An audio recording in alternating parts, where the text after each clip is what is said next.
Hello, my friend. How are you?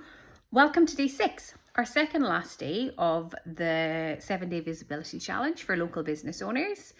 If I can remember, joking, a brief run through of what we've been through. Day 1, we looked at why visibility is essential, right? It's the first step towards sales. People can only buy from you once they know who you are and what you do. Day 2, we looked at aligning all of your platforms, ensuring that as soon as your client lands on your website, your Instagram, your LinkedIn, your Facebook, that it's really clear who you are, what you do, and how they can purchase from you. I always say, from once they discover you, 3 steps to purchase. That simple. It needs to be really, really clear and really, really obvious. Day 3, we looked at who your customer is. So if you're starting out and you have that aspirational customer that you don't really know that much about, that's totally okay. But if you are more established in your business, really looking at doing that ideal client activity so that you ensure that every post you're speaking to that one person. That we can cut through the noise by having a really good one-to-one conversation where they feel like you're using the right language and the right medium that works for them. You're talking about the right things at the right time because you've worked with that customer time and time again before. And it means you can ignore the competition. It means you can ignore what you should be doing and hone really in on the knowledge of your customers.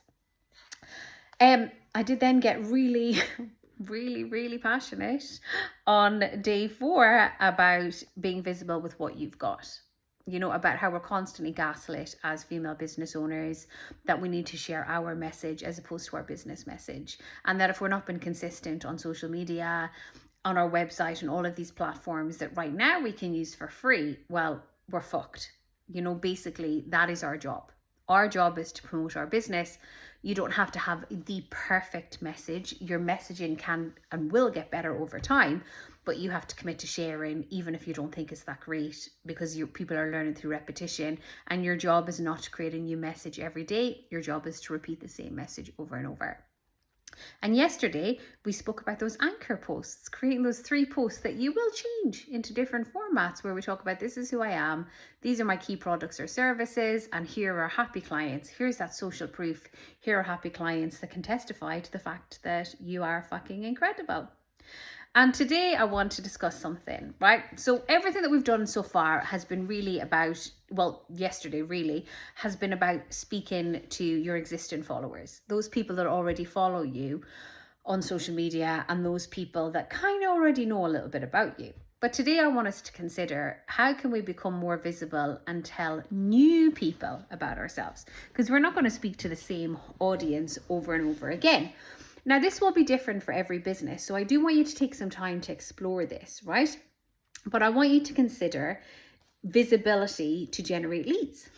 Visibility to bring in people who may potentially purchase from you in the future. Okay, so I want to talk about the difference between lead generation and lead generators. So lead generation is the process of finding new potential clients by being more visible, okay?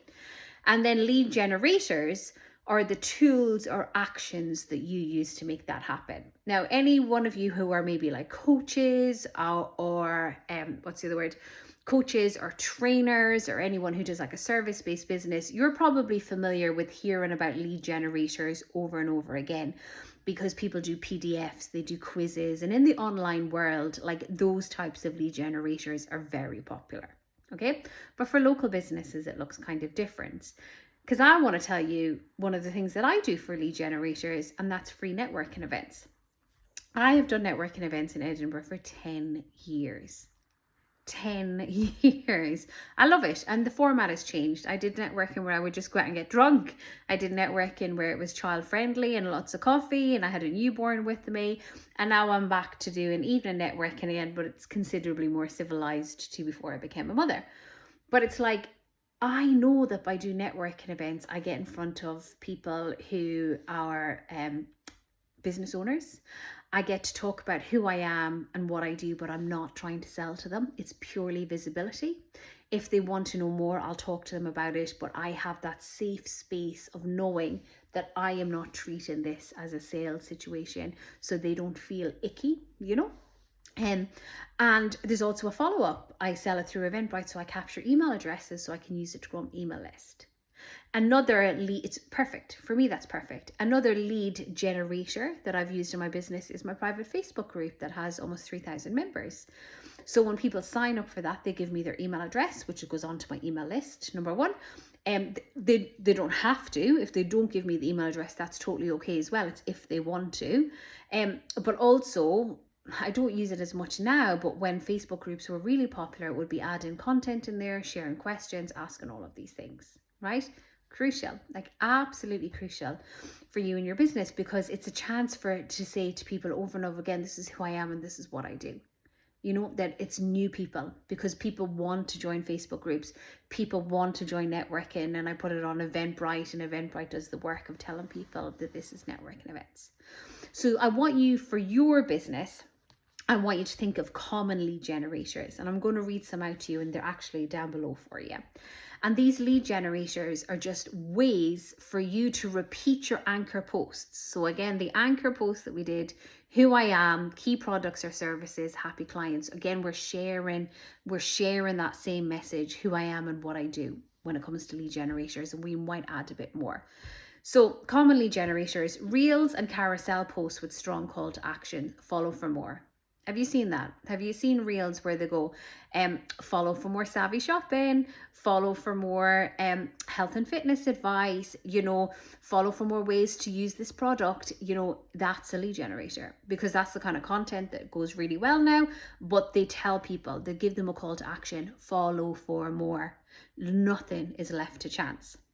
Collaborations with other local businesses, sitting down and making a list of local business owners that also deal with your same ideal client, and think, how could we collaborate in the medium to long term?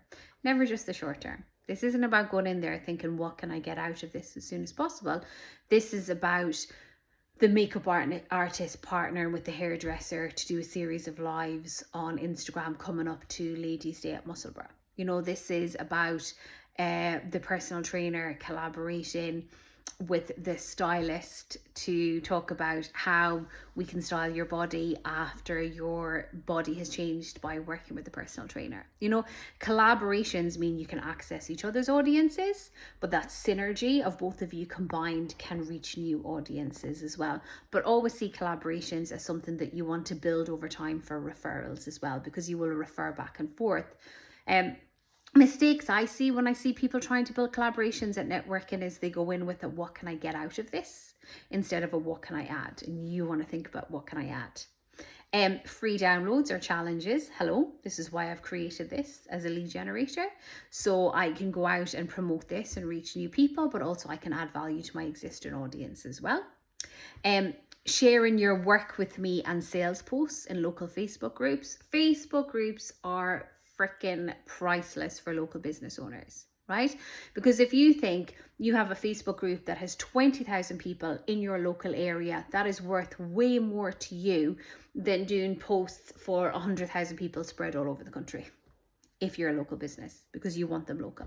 Okay, so using those Facebook groups, I have done loads of posts on this on my Instagram, go check them out.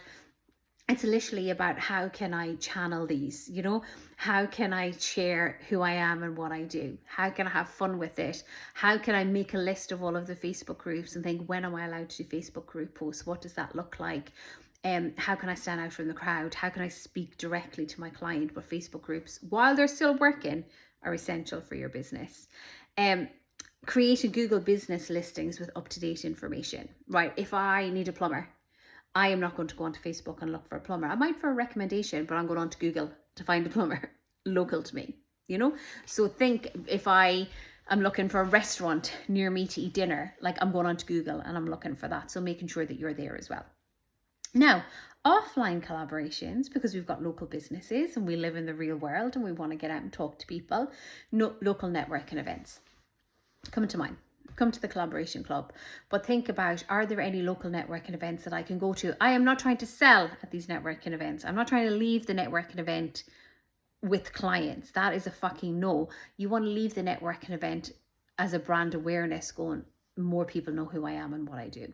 More people know who I am and what I do. More people know who I am and what I do. And then as you consistently go back to the networking events, then you can promote them. Okay? Please remember that, because what I see time and time again is people come, they sell, they're exhausted, it doesn't work, and they don't come back. Whereas the people that come back and they build relationships and they talk about who I am and what I do and they recommend other people, they get clients from networking events. Some networking events are more sales focused than others. You have to choose what works best for you, but build it in. Flyers, posters, and high footfall local venues. Right, I want to tell you this. I was going down to Portobello Beach recently to meet a friend for a Tiki Prosecco and a walk along the beach. And I was walking by and there was a boot camp. And it looked so much fun. And I was like, oh wow, this boot comes on a Tuesday. It's in Portobello. It's really easy for me to come. And do you know what they had? They had a little A board outside on Portobello Prom telling you the name of the boot camp, when it was on, and how you can book. I loved it. It was so simple. If you're walking along the prom and you see people at that boot camp, the first question that you go is, oh God, I wonder when that's on. I wonder what it's all about. And you get that, okay? And you imagine that same information is also shared in the Facebook groups, telling people who you are and what you do.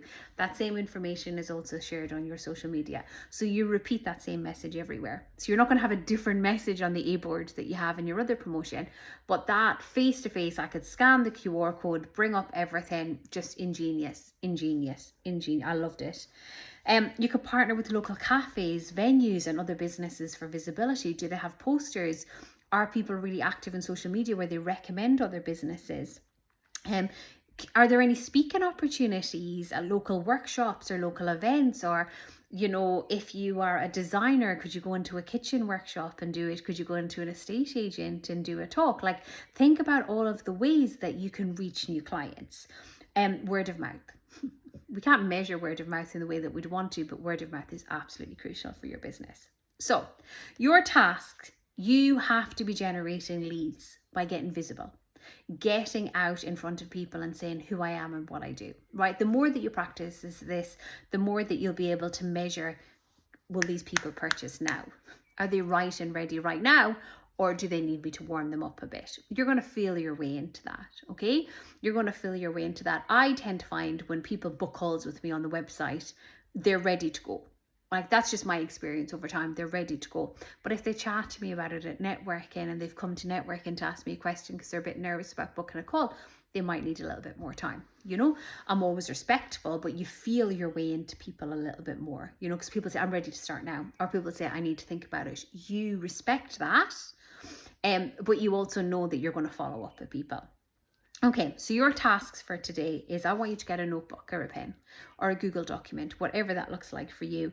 And I want you to write down all the ways, offline and online, you could tell people who you are and what you do and how they can start working with you. So it's the anchor posts getting shared over and over again. Right, and I want you to think of the Facebook groups, the online forums. I want you to think of the shops where your clients might be. I want you to think about the A boards on the prom. You're not going to do them all today, but I want you to have a list that you're working towards, okay? Because we're building that visibility, okay? You've got to have your online opportunities. You've got to have your offline opportunities, okay? And I want you to make sure that we then promote those intro offers. You know, here's the first step. Come to the networking. You know, might be a bit difficult for me if I went into Facebook groups and said, hire me as a coach, but they might need to get to know me. Whereas I'd say, come to the CEO sessions. You know, start to think about what that looks like for you. My friends, this is my favorite task. I have to say this is my favorite task because this is what I love about the vibrancy of living in the real world. Like that vibrancy of the fact that we live in this hybrid world, online, offline. You know, people might be walking down the street, see what you offer, but then they'll reach to their phone to take the next stage of the journey. So that's why you need that consistent message everywhere. But this is the beauty of visibility. And let's help you reach new people in your business because that is absolutely what we want to do. Bye for now.